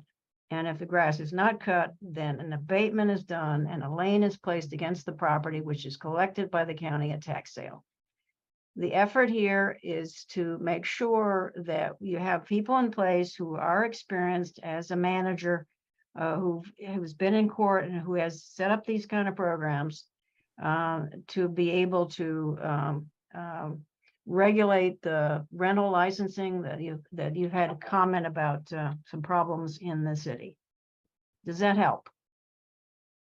Yeah, it helps some, but again, what you just said is what we've been doing for years with this with vacant homes. You know, we've always ended up going in, doing an abatement and cutting the grass and sending a lien onto the county to put on the tax bill. And 90% of the homes that are vacant are usually reverse mortgages, which are owned by the banks. You know, so I mean, it isn't like that it hasn't been done before. It just hasn't been done recently. Because before we would stay on top of that. That was one of the main things that Public Works and Code Enforcement worked on at that time. You know, so if it's not being done now, I'm not sure why. Because again, I should not have to be calling around when Public Works and Code Enforcement is riding through the community. If they see grass is high, they need to find out why it is. Or if the house is vacant, they need to know that and report that to you as the city manager, and then remediation should take place after that, because we've been doing that for years and years without a manager. So like I said, again, I mean, I'm not seeing what we're going to benefit out of this. That's another position, if you ask me. And again, you only need a high school diploma to be a manager for a whole department dealing with codes, the courts, and laws. But it says preferably a BS, but a bachelor's, but that doesn't mean you got to have one. So I'm looking at that in and of itself. Okay, if I can respond, a neighboring jurisdiction charges $600 every 6 months for vacant lots, vacant properties, vacant buildings that are need to be registered with the city so that they can be tracked. And it, in addition to riding through the city, there is a mechanism so that you give people an incentive to deal with the vacant properties by charging a fee every 6 months for them to register, to give them incentive to not leave their houses vacant, but put them back into a livable condition. That's the incentive. That would be the program for vacant lot and vacant building registration. And it has worked where, people don't like paying a registration fee, and so they act. So you got to pay a registration fee for a house that you own that you're not currently living in, even if you keep it up? Is that what you're saying? If it is a vacant house that is creating a problem in the neighborhood with Okay, grass a and that kind of nuisance. thing, in addition, if it is vacant and it is seen and known in the community to be vacant, it can be a target for people who will break in. So in order to, particularly the banks, you mentioned the banks. The banks don't like to pay out money for vacant properties. And so it's an incentive for them to act in terms of turning that property over. There are Well, communities where the banks have held on to properties for a couple of years. And those And properties are a we've target run- then for people entering into them, squatting in them. Mhm. We had That's my squatters, argument. yeah, we did with squatters too. Okay, Okay. all right, I'm Yes. good. All I right. agree with it, but Okay. Are there any other questions before we do a consensus? a All right. consensus to what? No, we can't. One of the questions were we getting approval for adding these two positions? No, so we understood that. Okay, when the budget passed, the positions will be added, but until then, you can't give a consensus on something that we haven't voted on. You can't give a consensus on something that we haven't, don't even know you're gonna have a budget for. You're gonna start taking resumes and applications for a position that doesn't exist. I'm confused, Councilman Harry. So You want to take a consensus on a proposed budget that has not been voted on, so these positions do not exist in our personnel manual or any other record that we have in the city. So you're going to sit there and give a consensus for people to start taking resumes on positions that have not been approved yet by law?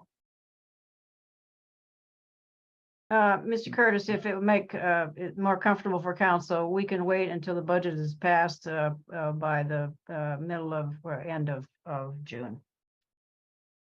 yeah, I wasn't implying that we should send out resumes. The purpose of the rationale behind the consensus was that Ms. Sabata wanted to know whether we were behind the two new additions. So I've heard your opinion, Councilman Harry. And so I don't think we, I don't want to move forward with it staying like this. So if the council is not in agreement with these two additional spaces, then I don't want to get further down the road. We vote on the budget and it's still in the budget. So that's the purpose behind the consensus of whether we as a council approve of these positions being in the budget or not, so that we can move completely on from the code enforcement section. So I would say, is there any opposition? But Councilman Harris, since I know there's opposition, then I'm just going to go by, get a vote from each council member whether they want to include the two positions or not.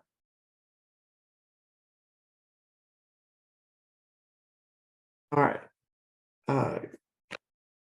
So yay or nay on including the two new positions, to keeping the two new positions in the budget to be voted on at a later time and in incorporation of the entire FY24 budget.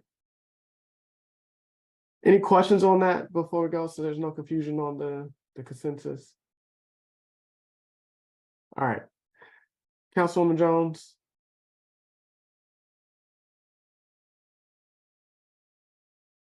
Yes. Keep the Councilwoman, positions. yes. Councilwoman Fareed, Yes. Councilwoman Guillaume, Yes. Councilman Harry, No. Councilman Hairston, Abstain. Vice President Ferguson, Yeah.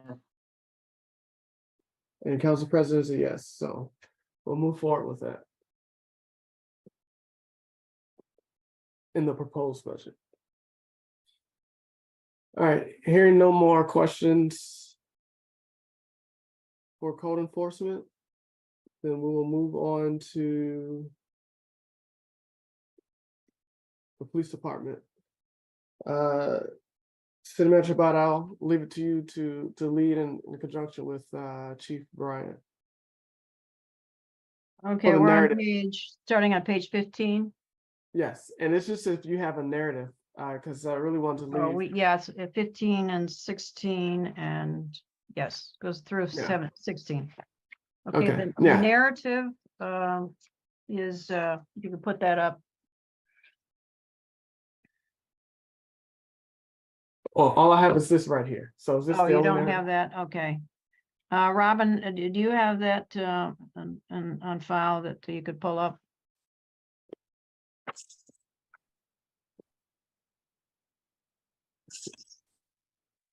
Maybe I missed it. Oh, I have it. I'm sorry. You do? Okay.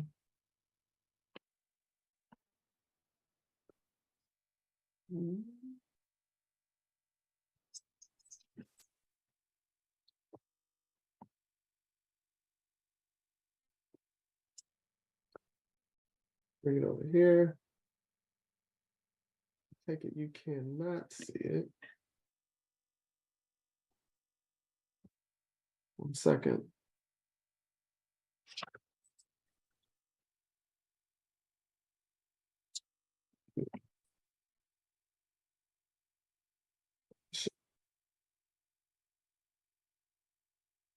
All right, I believe it should be up now. Okay, Chief?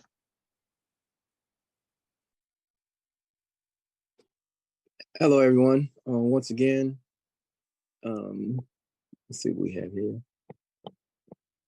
Okay, what's this up here? Is this still on the? Just a narrative. So The narrative. Yeah. So I just want to know if you have any high level things you want to discuss on the budget, because we don't need to go line by line because council members have already gone line by line in this budget, and I want to reserve most of the time for council questions. And this is the opportunity for you to hit, any high level messages you want the council to understand behind the numbers. Okay. Can you put up the full screen of the whole narrative? That might help for everybody to see. Can you make it maybe a little smaller? And Oh, okay. yeah.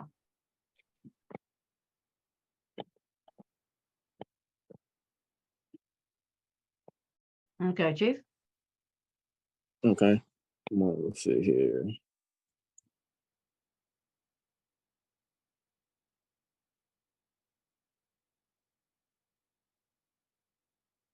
And anything you want to highlight in there? Not exactly on this right here, with the exception of getting the cameras in the area. And of course, we'll be talking about that on June 5th with Red Speed. But I got a different page that I want to look at some things. Pretty much for the police department, I just wanted to highlight the fact that since I've been here, we lost 6 officers, so we had to spend a lot of money in reference outfitting new officers and going through the process. So in the budget, you'll see an increase on that. Other than that, everything else looks well for the police budget. One thing I don't see on here, I don't know if it's a typo or if it's coming from a different line, is I don't see the overtime for the police department on there. So I don't know if that's coming from a different line or whatever. But we were able to save a lot of money. I think almost $10,000 in overtime. Did a lot of adjustments and stuff. But I don't really want to cut that because we got some new things that's going on.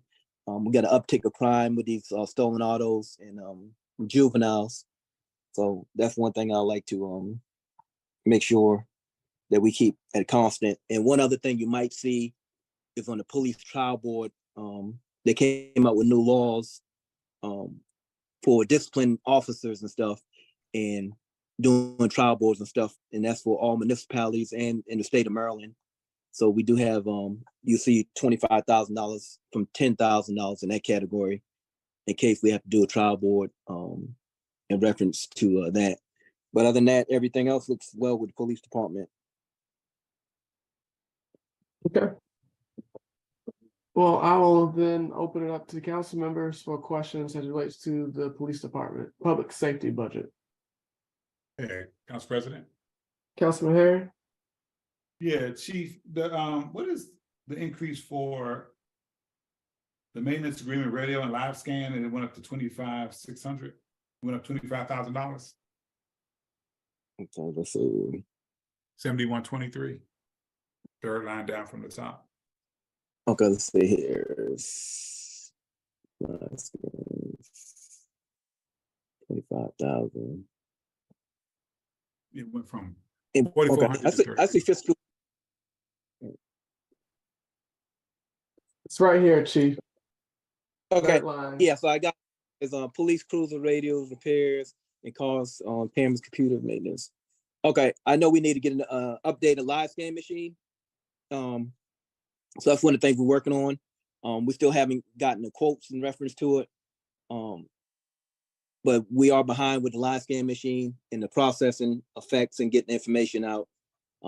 So that's one of the things in reference to that, moving that up.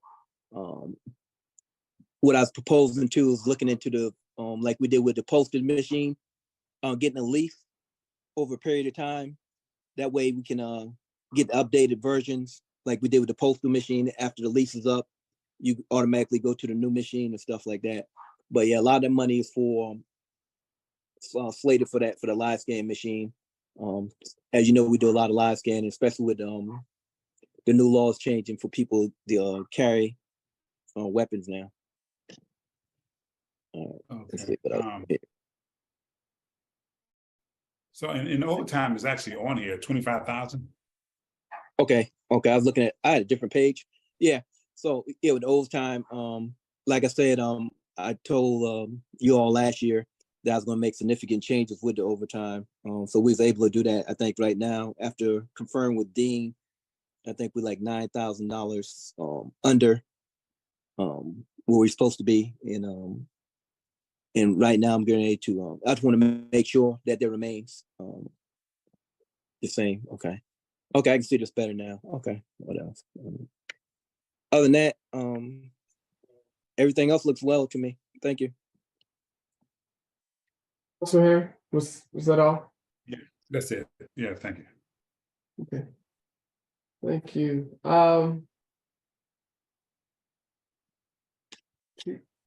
Chief, I had I had a couple of questions.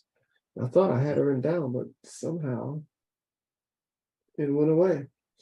I thought I saw in here training for officers.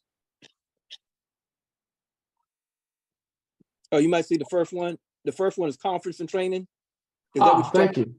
Yeah. Yeah. So my question was, why are we decreasing this with more that's put on officers? I see in here mental health training, active shooter training, public health. Why are we? I would defer to you with the budget, but I just want to make sure that we're not cutting corners as it relates to the training that our officers need to provide a service to our community, because it's not only to protect, but also to serve. So I want to make sure that all of our officers are adequately equipped. And so seeing a decrease in conferences and training, I would have thought I would have seen an increase with everything that's going on with the mental health, with active shooter training that I think, should be required across the nation and things like that. That's a good question. You are correct. I've been able to utilize some of my resources coming from DC with some of the training, which is pretty much free, with some of the crisis intervention training and stuff. But I would like to see that go back up to $20,000 because we do have some training that we need. And I think we've right now for the training section, I think we're down actually. all we spent this year so far on training was $4,000 and something dollars. But a big part of that is I was busy focused on, especially me and the command staff, making sure we get the police department straight, getting our general orders, getting everything with general orders and so forth. So I declined a lot of training for us as a command staff and for the officers. As I stated earlier, we did lose 6 officers since I've been there. But if we can get that back up to 20,000, that'd be suffice. In addition to the training that I have with other municipalities, including the District of Columbia, for some of the training. So if that can be adjusted, I would appreciate that. Well, other question was, I saw that's pretty low, and the actuals were pretty low in prior years. We want to make sure that it's just not select officers that are getting trained, but that all of our officers have an opportunity to go through training, so that they all know what to do in certain situations. So. Right. And you're correct in that. There's certain training that we're trying to get all officers trained on. It'd be like mental crisis training and the long gun training with active shooters and stuff. Those are 2 that I'm looking on for mandatory training for all of my guys in those type of situations and stuff. Some of the other training is voluntary to some guys specialize in traffic more than others and stuff. So it's different categories and stuff, but I do have mandated ones that everybody will be going through. So I appreciate that. Yeah, anytime. And de-escalation training is another one that I thought of when I was going through all this. So yeah. All right. Yeah, that's part of the crisis intervention training. Oh, okay. Yeah. Mm-hmm. All right. Okay. Councilwoman Jones, I'm sorry. Thank you. I laughed because my son just started playing basketball in the house, and you hear this ball just bouncing in the background. So I wasn't laughing at you. That's boy family issues. I had the same issues with my son growing up, so they bounce the ball anyway, all over the house. So no problem. But Go anyway, ahead. Chief Bryant, Yes, I ma'am. still haven't seen anything. I believe that each department in the city, every department has to generate revenue, and I don't see anything where we're addressing the tickets, the prior tickets and tickets coming in as far as collection. Have you done any exploration or research on that? Yes, man, that's a great question. Because I'm sorry, I was looking at I think Hyattsville and another municipality. They kind of share the same ticket collection place up in somewhere in Washington State. Maybe we can find out from them. Okay. Yeah, so I'm working with the grant writer. He gave me some good information in reference to that because working with my station crew, Ms. Jones, who's been there for quite a while, and we was talking about that, the revenue, and Ms. Allen, who's there, who had a pretty good system in place. The issue is with the city is that these people, most citizens know that it doesn't affect them if they don't pay the ticket. It won't affect them as far as getting their tags renewed for the vehicle and motor MVA and stuff. So we're trying to get something in place where it's like they're doing the District of Columbia and a lot of these other municipalities, where if you don't pay the city, you won't be able to renew your tags and so forth like that. So I'm working with the grant writer on that. And I'd like to get with you tomorrow in reference to the information you have, in reference to that company in Washington State, because I like to have options. Okay. All right. Thank you. Thank you, Council President. Thank you, Councilwoman Jones. Are there any other questions for the council, from the council, as relates to public safety budget?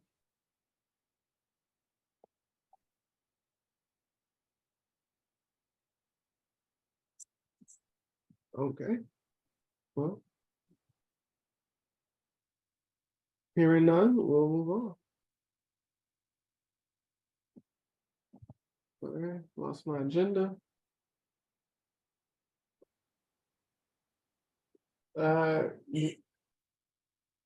Grant funding. Council, Ms. Sabata. Yes, just a brief briefing on this, and that is that we have several grants that we're going to be going after they are not reflected. There are no grants reflected in this budget other than the ARPA money. We have a number of different grants that we'll be applying for, both for the police. It was on the public safety narrative at the bottom of the USDOJ Bulletproof Vest Partnership Program. We've already gotten the Police Recruitment and Retention Grant out of the Governor's Office of Crime Control. And so there will be some that we will be going after, and if they are funded, we will come back to you with budget amendments to include them in the budget. I don't anticipate any grants coming in between now and the time that you adopt the budget that can be included in the FY24 budget. Okay. Thank you. Are any questions for Ms. Habata for grant funded projects? Grant funding, sorry. And I moved on a little bit too fast. Is there any opposition to keeping the training budget at 20,000 for the police department as opposed to decreasing it to 15,000? Any opposition to putting it back to 23 levels? All right. Okay, are there any announcements or comments from the council before we adjourn?